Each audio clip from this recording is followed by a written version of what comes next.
بعض اوقات انسان کی زندگی میں کوئی غم آ جاتا ہے، دل تنگ ہونے لگتا ہے، یا کبھی حالات ایسے ہوتے ہیں کہ یوں لگتا ہے جیسے زمین تنگ ہو گئی ہے، ہر چیز میں مشکل اور پریشانی آ گئی ہے. بظاہر انسان کو ان تمام چیزوں میں اپنے لیے بہت تکلیف محسوس ہوتی ہے، لیکن حقیقت یہ ہے کہ اس کے پیچھے بھی کوئی بڑی مصلحت کار فرما ہوتی ہے. بعض اوقات انسان کی اصلاح مطلوب ہوتی ہے، بعض اوقات انسان کے درجات میں بلندی اللہ سبحانہ تعالیٰ نے لکھ رکھی ہوتی. انسان کبھی اپنے نیک عمل کی وجہ سے اس مقام تک نہیں پہنچ سکتا جو اللہ تعالیٰ نے اس کے لیے لکھ رکھا ہوتا ہے. ایسے میں انسان کی زندگی میں کوئی نہ کوئی ایسی آزمائش آ جاتی ہے جس پر وہ صبر کرتا ہے، اللہ تعالیٰ کی رضا پر راضی رہتا ہے، اور اس طرح اس کے درجات بلند ہونے لگتے ہیں. لیکن انسان کو ہمیشہ اس بات پر یقین رکھنا چاہیے کہ جو کچھ بھی ہوتا ہے وہ اللہ سبحانہ وتعالیٰ کی حکمت اور مصلحت کے تحت ہوتا ہے، اور ایسا کرنا سراسر عدل پر مبنی ہے. اگر وہ کسی کو وسعت کے بعد تنگی دیتا ہے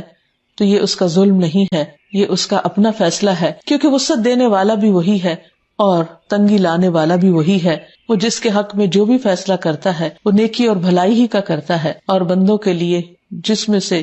وہ خیر سمجھتا ہے اور اپنا فضل وہ ان کے لیے عام کر دیتا ہے. لیکن اصل بات جو سمجھنے کی ہے وہ یہ کہ انسان اللہ تعالیٰ کو تمام اختیارات کا مالک سمجھے. انسان کا مال ہو یا علم ہو یا جسم ہو یا جو بھی نعمتیں اس نے دی ہے انسان کو اپنے خاص رحمت اور فضل کے ساتھ، یہ دراصل اللہ تعالیٰ کا بندوں پر احسان ہوتا ہے. اس میں سے کوئی بھی چیز ایسی نہیں کہ جو انسان یہ سمجھتا ہو کہ یہ اس کے اپنے ہاتھوں کی کمائی ہے یا وہ ان تمام چیزوں پر حق رکھتا ہے. اگر انسان کو اللہ تعالیٰ نہ دینا چاہے تو یہ بھی اس کا سراسر عدل پر مبنی فیصلہ ہے، کیونکہ ہر چیز کا اصل مالک وہ خود ہے. بیسیکلی لفظ جو قبض ہے اس کا معنی ہوتا ہے کسی چیز کو اکٹھا کرنا اور اس کو سکیڑنا، مٹھی میں لے لینا، قبضے میں لے لینا یا ملکیت میں لے لینا. تو ان تمام معنوں میں ہم دیکھتے ہیں کہ اللہ سبحانہ وتعالیٰ جس چیز کو چاہے وسعت دے اور جس چیز کو چاہے سکیڑ دے، اور جس چیز کو چاہے اپنی مٹھی میں لے اور جس چیز کو چاہے پھیلا دے. بہرحال یہ اس کی اپنی حکمت اور اس کا اپنا فیصلہ ہے. لیکن بندے کا یہ ایمان ہونا چاہیے کہ اللہ تعالیٰ کا کوئی بھی کام ظلم پر مبنی نہیں، کیونکہ وہ اپنے بندوں کے ساتھ کبھی بھی ظلم نہیں کرتا اور ظلم کرنے کو پسند بھی نہیں کرتا. جب وہ بندوں سے کسی خیر کو روکتا ہے یا کسی مہربانی کو روکتا ہے تو وہ بھی اس کی حکمت پر مبنی ہوتی ہے، وہ اس کے علم اور قدرت پر مبنی ہوتی ہے اور بندوں کے امتحان کے لیے. اور اس سے یہ بھی پتہ چلتا ہے کہ اللہ تعالیٰ ہر چیز پر قادر ہے اور اصل طاقت اسی کی ہے. ایک روایت میں آتا ہے کہ رسول اللہ صلی اللہ علیہ وسلم نے فرمایا، اللہ تعالیٰ فرماتا ہے کہ اے ابن آدم تو خرچ کر، تجھ پر خرچ کیا جائے گا. اور آپ نے یہ بھی فرمایا کہ اللہ تعالیٰ کا دایاں ہاتھ بھرا ہوا ہے اور رات دن کی فیاضی سے اس میں کمی واقع نہیں ہوتی. کیا تم دیکھتے نہیں کہ اس نے آسمان و زمین کی پیدائش سے لے کر اب تک کتنی فیاضی کی ہے؟ وہ دن رات دیتا ہی چلا جا رہا ہے، لیکن اس کے ہاتھ میں کوئی کمی واقع نہیں ہوئی. اور پھر فرمایا کہ اللہ تعالیٰ کا عرش پانی پر تھا اور اس کے دوسرے ہاتھ میں روکنے کی قدرت ہے، جسے چاہتا ہے بلند کرتا ہے اور جسے چاہتا ہے پست کر دیتا ہے. یعنی اس حدیث سے 2-3 باتیں پتہ چلتی ہیں. ایک بات تو یہ پتہ چلتی ہے کہ بعض اوقات انسان کے حالات میں تنگی اس کے اپنے اعمال کی وجہ سے بھی ہوتی ہے، اور اس کے برعکس فراخی اس کی کسی نیکی کی وجہ سے بھی ہوتی ہے. جیسے یہاں پر یہ بتایا گیا ہے کہ اے ابن آدم تو خرچ کر، تجھ پر خرچ کیا جائے گا. یعنی تو دوسروں کے لیے رزق کے دروازے کھول دے تو تیرے لیے دروازے کھول دیے جائیں گے.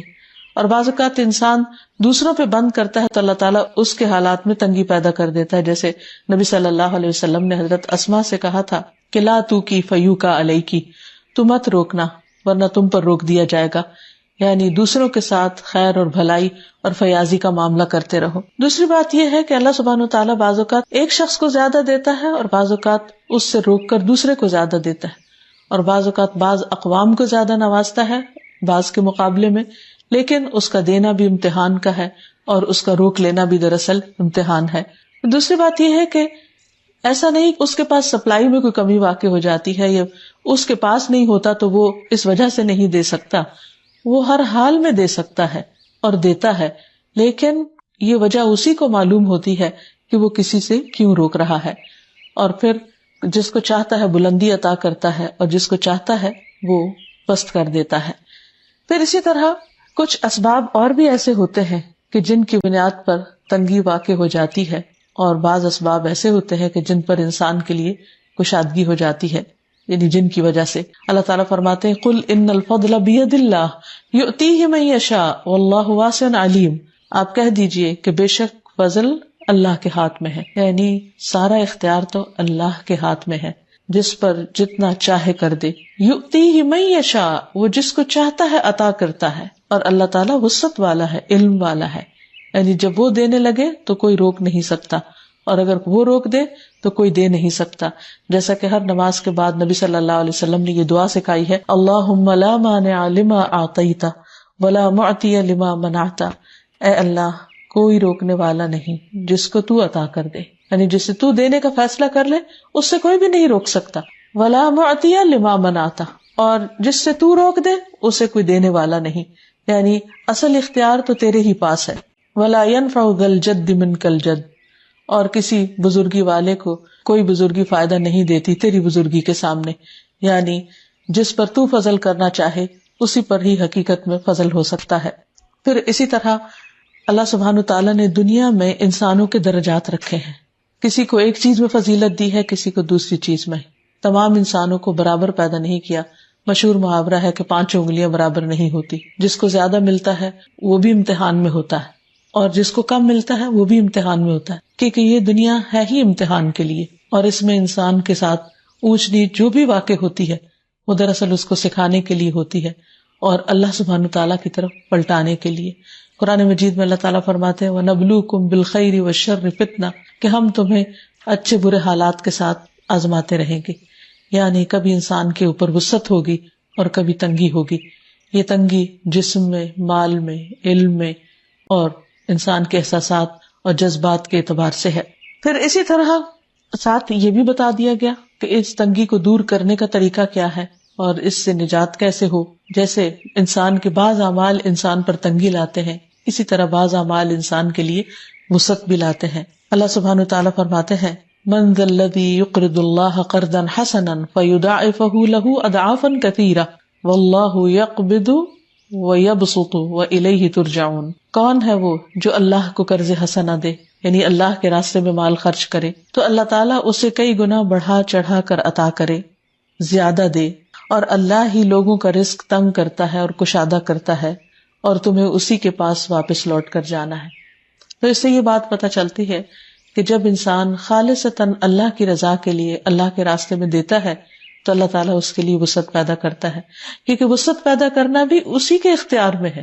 اسی کے قبضہ قدرت میں ہے، اور تنگی کرنا بھی اسی کے حکم، اسی کی مرضی اور اسی کی رضا سے ہوتا ہے. تو انسان کو چاہیے کہ وہ ایسے اعمال کرتا رہے کہ جس سے اس کے حالات بہتری کی طرف جائیں اور وہ دوسروں کے ساتھ بھلائی کرتا رہے تاکہ اس کے ساتھ بھلائی ہوتی رہے. پھر اسی طرح خرچ نہ کرنے کی وجہ سے بھی روکنے والا ہے، یعنی جب کوئی شخص بخل کرتا ہے، تنگی کرتا ہے تو اس سے بھی خیر روک دی جاتی ہے. نبی صلی اللہ علیہ وسلم نے فرمایا جب بھی سورج طلوع ہوتا ہے تو اس کے دونوں پہلوؤں میں 2 فرشتے بھیجے جاتے ہیں جو یہ منادی کرتے ہیں، اور اس منادی کو جن و انس کے علاوہ تمام اہل زمین سنتے ہیں کہ اے لوگو اپنے رب کی طرف آؤ، یعنی سب کو پکارا جا رہا ہوتا ہے اے لوگو اپنے رب کی طرف آؤ، کیونکہ وہ تھوڑا جو کافی ہو جائے اس سے بہتر ہے جو غفلت میں ڈال دے. یعنی اگر زیادہ مال ہو انسان کے پاس اور انسان اللہ تعالیٰ کو بھول جائے تو اس سے بہتر ہے کہ کم ہو جس کی وجہ سے وہ رب کو نہ بھولے، کیونکہ رب کی یاد دنیا بھر کی دولت سے زیادہ بہترین اور قیمتی چیز ہے. اسی طرح جب بھی سورج غروب ہوتا ہے تو سورج کے دونوں پہلوؤں میں 2 فرشتے بھیجے جاتے ہیں جو یہ منادی کرتے ہیں،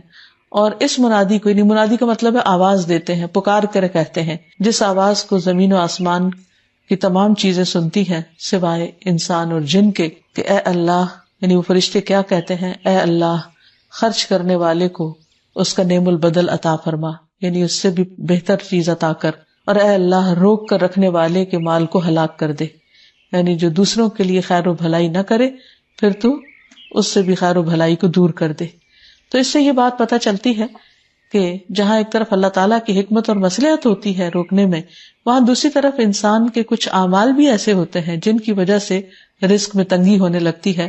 یا خیر و بھلائی آنا رک جاتی ہے، اور خصوصاً اس وقت جب انسان دوسروں سے خیر و بھلائی روک لیتا ہے. پھر اسی طرح اللہ سبحانہ و تعالیٰ کے پاس تو ہر چیز کے خزانے ہیں، لیکن وہ ایک محدود حد کے اندر لوگوں کو دیتا ہے تاکہ زمین میں سرکشی اور فساد ہی نہ پھیل جائے. کیونکہ اگر اللہ سبحانہ و تعالیٰ اس دنیا میں ہر ایک کو ان لمیٹڈ دے دے تو پھر زمین اس سے بھی زیادہ فساد سے بھر جائے، جس سے جو آج ہم دیکھتے ہیں. قرآن پاک میں اللہ تعالیٰ فرماتے ہیں سورۃ الشورى آیت نمبر 27 میں وَلَوْ بَسَطَ اللَّهُ الرِّزْقَ لِعِبَادِهِ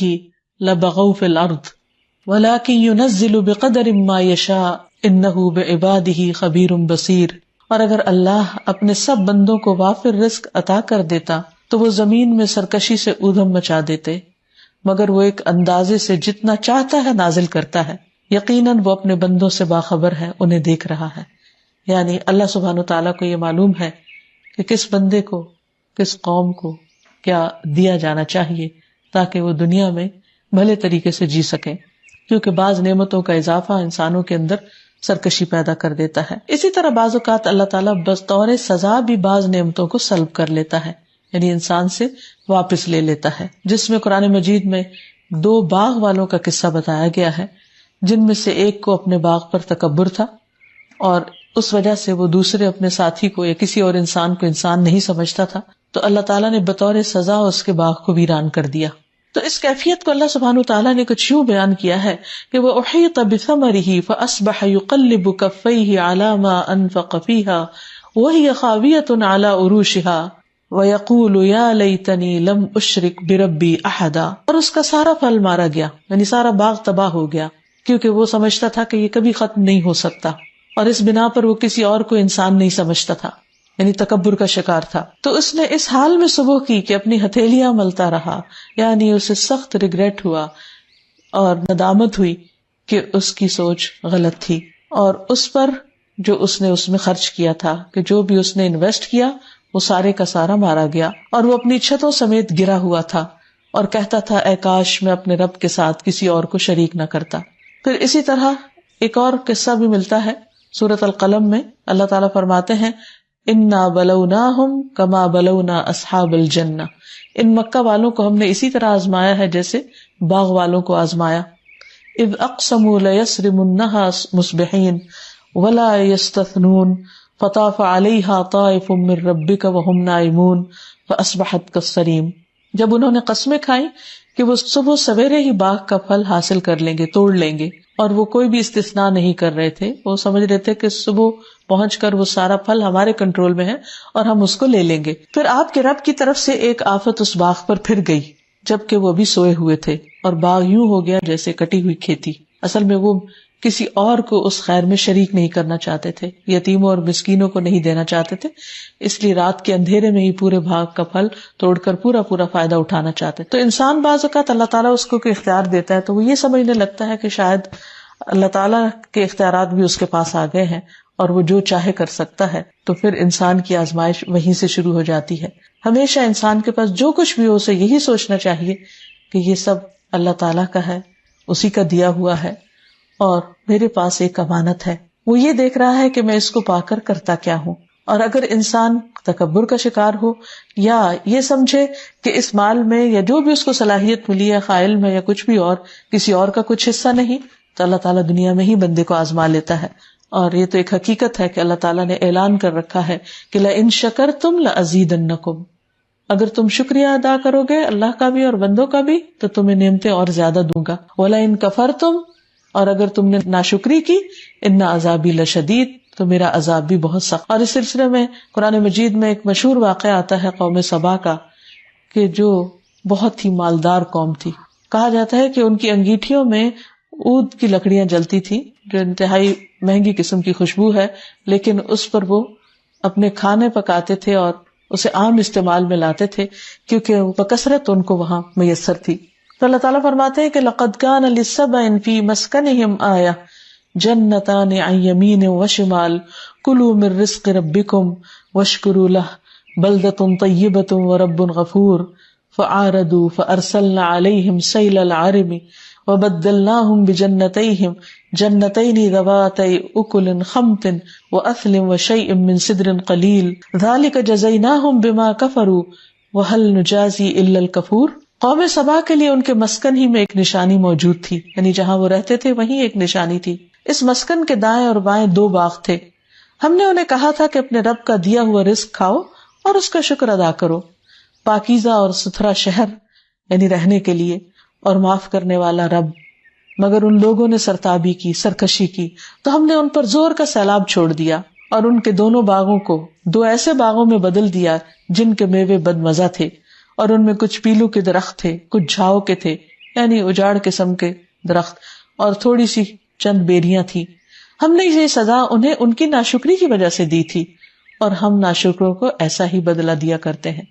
یعنی جو لوگ اللہ کی نعمتیں پا کر اللہ تعالیٰ کا شکر ادا نہیں کرتے، اللہ تعالیٰ کی طرف نہیں پلٹتے، اللہ کے بندوں کے ساتھ خیر اور بھلائی کا معاملہ نہیں کرتے، تو اللہ تعالیٰ دنیا میں ہی ان کو آزما لیتا ہے، اور بعض اوقات ان کے تکبر اور غرور کی سزا ان کو دنیا میں ہی مل جاتی ہے۔ اسی طرح بعض اوقات اللہ سبحانہ و تعالیٰ کی طرف سے افراد پر بھی آزمائشیں آ جاتی ہیں جب وہ اللہ تعالیٰ کی نافرمانی کرتے ہیں یا اللہ تعالیٰ کے دی ہوئی صلاحیتوں کو صحیح طور پر استعمال نہیں کرتے۔ ایک آدمی رسول اللہ صلی اللہ علیہ وسلم کی خدمت میں بیٹھا ہوا تھا اور کھانے کا وقت تھا۔ جب کھانا شروع ہوا تو اس نے بائیں ہاتھ سے کھانا شروع کیا۔ آپ صلی اللہ علیہ وسلم نے فرمایا کہ دائیں ہاتھ سے کھاؤ۔ اس نے کہا کہ میں اس کی استطاعت نہیں رکھتا، میں نہیں کھا سکتا۔ آپ نے فرمایا تم کھا بھی نہیں سکو گے۔ اس کو صرف تکبر نے روکا تھا، ایسا نہیں تھا کہ وہ کھا نہیں سکتا تھا، اس نے اس کو اپنی شان کے خلاف سمجھا۔ راوی کہتے ہیں کہ اس کے بعد اس کا دایاں ہاتھ کبھی بھی اس کے منہ تک نہیں پہنچا، یعنی اللہ تعالیٰ نے اس سے وہ صلاحیت لے لی، روک لی، قبض کر لی۔ پھر اسی طرح بعض اوقات اللہ تعالیٰ انسان سے دیگر نعمتیں بھی لے لیتا ہے، مثلا صحت کی نعمت، اور اس میں انسان کا بعض اوقات امتحان بھی ہوتا ہے۔ سعید کہتے ہیں کہ میں سلمان کے ساتھ کندہ کے ایک مریض کی عیادت کے لیے گیا۔ جو وہ مریض کے پاس آئے تو انہوں نے کہا خوش ہو جاؤ، مومن کے مرض کو اللہ تعالیٰ کفارہ اور اپنی رضا کا سبب بنا دیتے ہیں، اور فاجر کا مرض ایسا ہے جیسے اونٹ کے اس کے مالک نے اسے باندھ دیا اور اس کے بعد چھوڑ دیا، اور اسے خبر نہیں کہ کیوں باندھا اور کیوں ہنکا دیا۔ یعنی مومن کے لیے صحت کا جانا ایک امتحان ہے، لیکن فاجر اور نافرمان شخص کے لیے اس صحت کا جانا، اس کو یہ بھی نہیں پتا ہوتا کہ یہ میرے ساتھ ہوا کیوں ہے۔ لیکن ہمیشہ انسان کو اس بات سے ڈرتے رہنا چاہیے کہ اس کی نعمتیں چلی نہ جائیں۔ نعمتوں میں صاحب علم لوگوں کا دنیا میں ہونا بھی ایک اللہ تعالیٰ کی بہت بڑی عنایت ہے، لیکن ایک وقت ایسا آئے گا کہ حدیث میں آتا ہے کہ جب اچھے لوگ اٹھا لیے جائیں گے اور ایک کے بعد ایک عالم ختم ہوتے جائیں گے، اللہ تعالیٰ ان کی روح قبض کرتے چلے جائیں گے،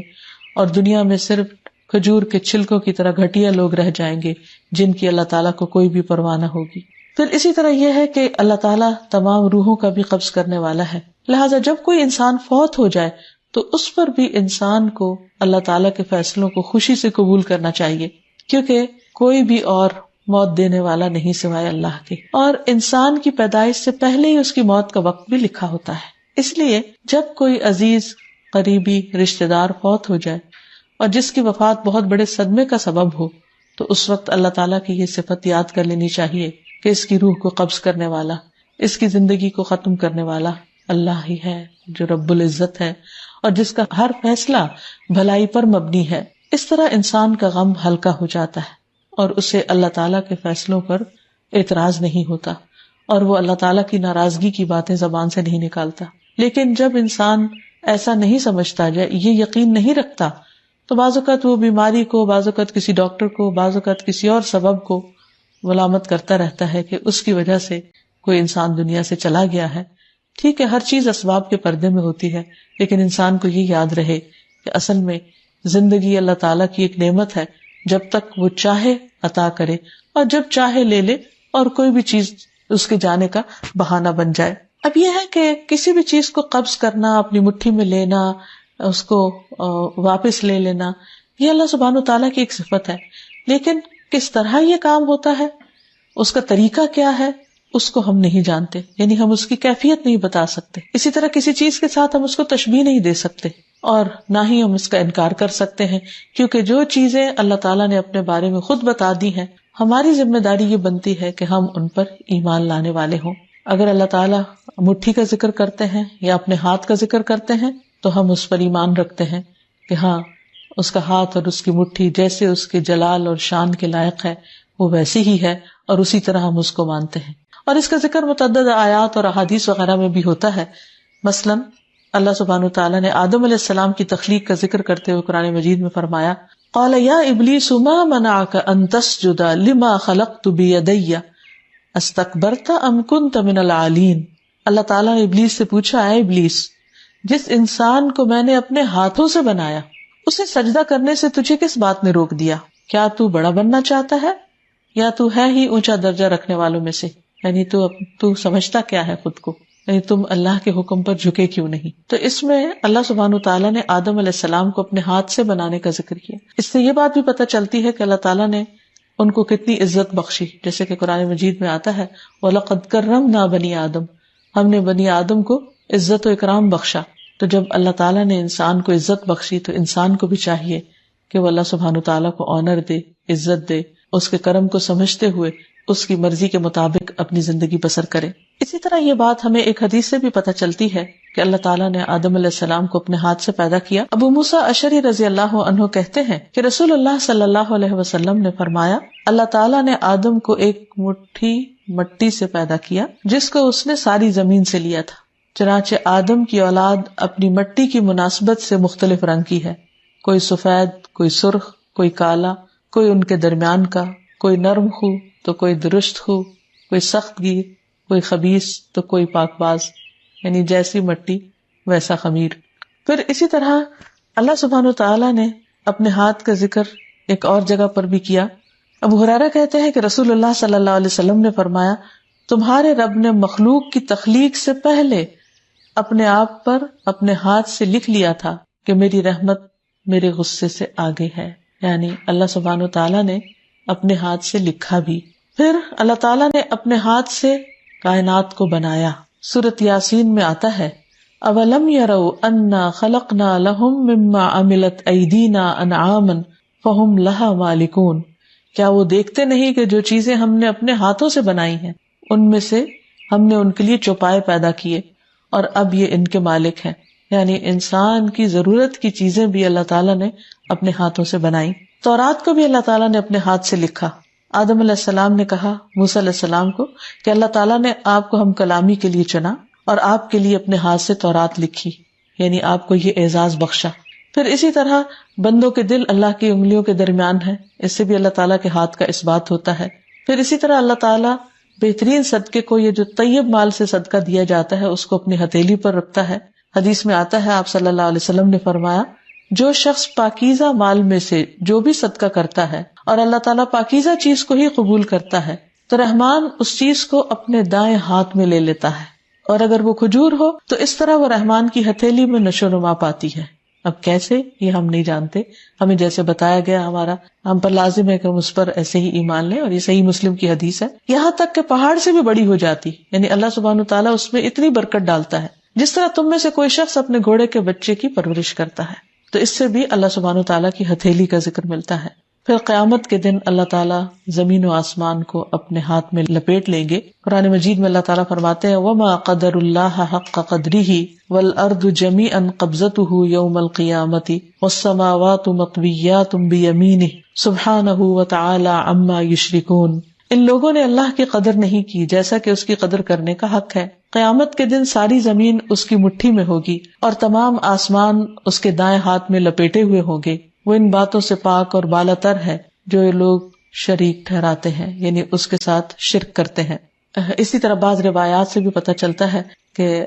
ایک شخص نبی صلی اللہ علیہ وسلم کے پاس آیا اور کہنے لگا اے محمد ہم تورات میں پاتے ہیں کہ اللہ تعالیٰ آسمانوں کو ایک انگلی پر رکھے گا، یعنی اللہ تعالیٰ کی انگلیوں کا بھی ذکر ہے اور ایک انگلی پر رکھے گا. اسی طرح زمین کو ایک انگلی پر، درختوں کو ایک انگلی پر، پانی اور مٹی کو ایک انگلی پر، اور تمام مخلوقات کو یعنی باقی مخلوقات کو ایک انگلی پر رکھے گا اور پھر فرمائے گا کہ میں ہی بادشاہ ہوں. تو اس پر آپ صلی اللہ علیہ وسلم ہنس دیے اور آپ کے سامنے کے دانت بھی دکھائی دینے لگے. تو آپ کا یہ ہنسنا دراصل اس یہودی عالم کے علم کی تصدیق میں تھا. پھر آپ نے یہ آیت تلاوت کی وما قدر اللہ حق قدرہ، انہوں نے اللہ کی قدر نہیں کی جیسا کہ قدر کرنے کا حق ہے. والارض جمیعا قبضتہ یوم القیامہ، زمین ساری کی ساری اس کی مٹھی میں ہوگی قیامت کے دن. یعنی ہر چیز پر آج بھی اللہ کا کنٹرول ہے اور کل قیامت کے دن بھی اللہ سبحانہ تعالیٰ ہی کا کنٹرول ہوگا. پھر اسی طرح ایک اور روایت میں آتا ہے کہ رسول اللہ صلی اللہ علیہ وسلم جب ممبر پر تھے تو اس وقت یہ بات سب لوگوں کو بتا رہے تھے کہ اللہ جبار اپنے آسمان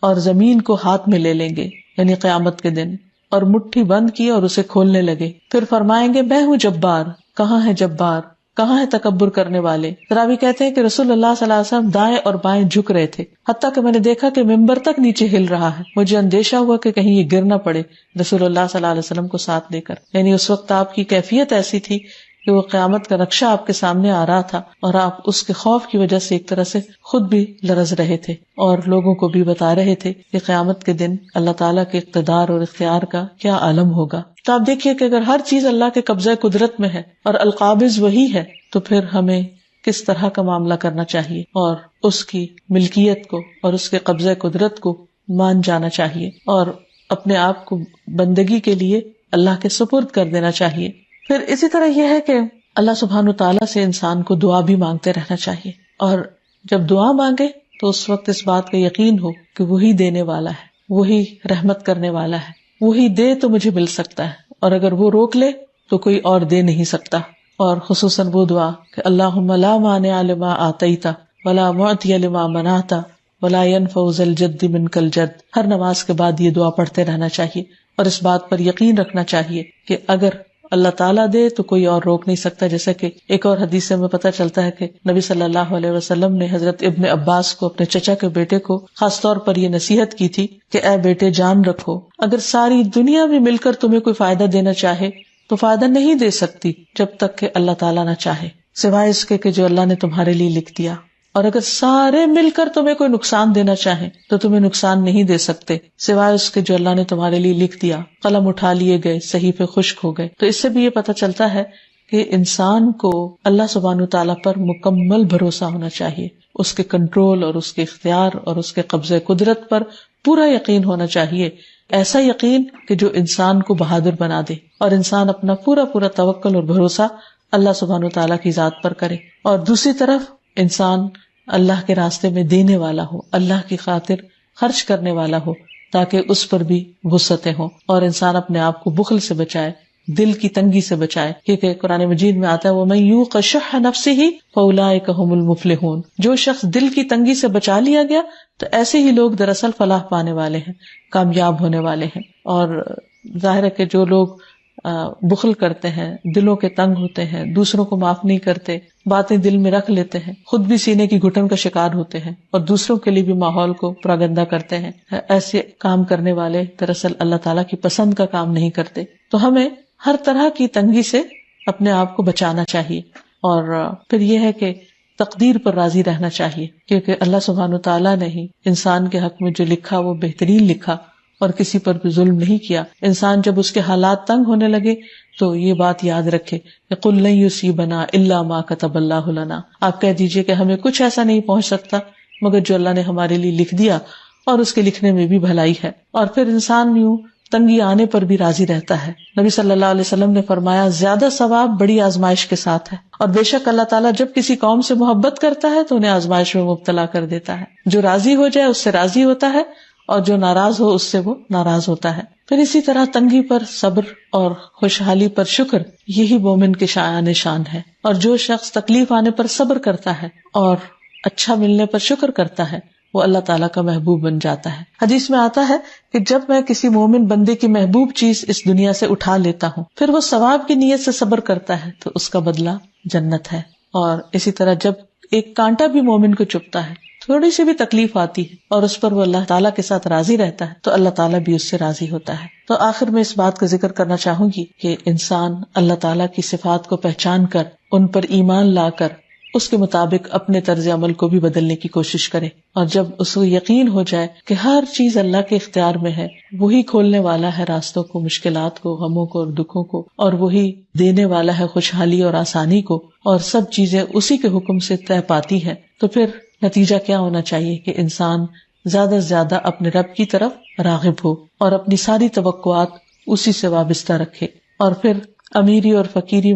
کہ دونوں کے شر سے اللہ تعالیٰ کی پناہ طلب کرتا رہے۔ اسی طرح بندہ اپنی دعاؤں میں جو نبی صلی اللہ علیہ وسلم کی خصوصاً مانگی ہوئی ہیں ان میں مختلف طرح کے فتنوں سے اپنے آپ کو بچانے کے لیے دعا کرتا رہے۔ جب انسان کا یہ یقین ہو جاتا ہے کہ ہر چیز اللہ تعالیٰ کی طرف سے ہے تو پھر لازمی طور پر اس کی سوچ بدل جاتی ہے، اس کا عمل تبدیل ہو جاتا ہے، اس کا معاملہ اللہ کے ساتھ اور بندوں کے ساتھ بدل جاتا ہے۔ جب سوچ میں تبدیلی آتی ہے تو ہی رویے میں تبدیلی آ سکتی ہے۔ اس لیے انسان ہر حال میں اللہ تعالیٰ کا شکر گزار ہوتا رہے اور اس طرح کے تمام شر سے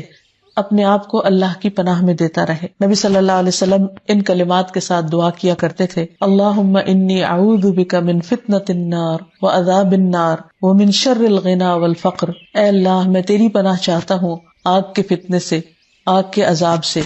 مالداری کے شر سے اور فقیری کے شر سے، کیونکہ ہر چیز کے اندر خیر بھی ہے اور شر بھی ہے، اور اللہ تعالیٰ ہی ہے جو بندے کو ہر طرح کے شر سے محفوظ رکھ سکتا ہے۔ اور پھر یہ بھی ہے کہ بعض اوقات نعمت کا ہونا انسان کے حق میں اچھا نہیں ہوتا، اور بعض اوقات نعمت کا جانا انسان کے حق میں اچھا ثابت ہوتا ہے۔ بہرحال انسان اللہ سے خیر ہی مانگتا رہے۔ نبی صلی اللہ علیہ وسلم کی ایک اور بہت خوبصورت دعا ہے، اللہم انی اعوذ بک من العجز والکسل والجبن والبخل والحرم والقسوۃ والغفلۃ والعیلۃ والذلۃ والمسکنہ واعوذ بک من الفقر والکفر والفسوق والشقاق والنفاق والسمعۃ والریاء واعوذ بک من الصمم والبکم والجنون والجذام والبرص وسیء الاسقام۔ اے اللہ، میں تیری پناہ مانگتا ہوں عاجزی اور سستی، بزدلی اور بخل سے، انتہائی بڑھاپے اور دل کی سختی سے، غفلت سے، مفلسی اور ذلت سے اور ناداری سے، اور میں تیری پناہ مانگتا ہوں محتاجی اور کفر سے، نافرمانی اور مخالفت اور نفاق سے، بری شہرت اور دکھاوے سے، اور میں تیری پناہ مانگتا ہوں بہرے پن، گنگے پن اور پاگل پن سے، کوڑھ، برس اور تمام بری بیماریوں سے۔ کتنی خوبصورت دعا ہے جو انسان کو ہر طرح کے غموں سے آزاد کرنے والی ہے۔ اور پھر آخر میں انسان کو یہ دعا مانگنی چاہیے کہ اللہ تعالیٰ کسی آزمائش کے بغیر ہی موت دینا، اور ہم مرتے وقت تیرے ہی پسندیدہ دین پر دنیا سے رخصت ہوں اور تجھے راضی کر کے ہی دنیا سے جائیں۔ تو بہرحال یہ تھی اللہ سبحانہ تعالیٰ کی صفت القابض، کہ اللہ ہی ہے جو ہر چیز پر مکمل کنٹرول رکھتا ہے۔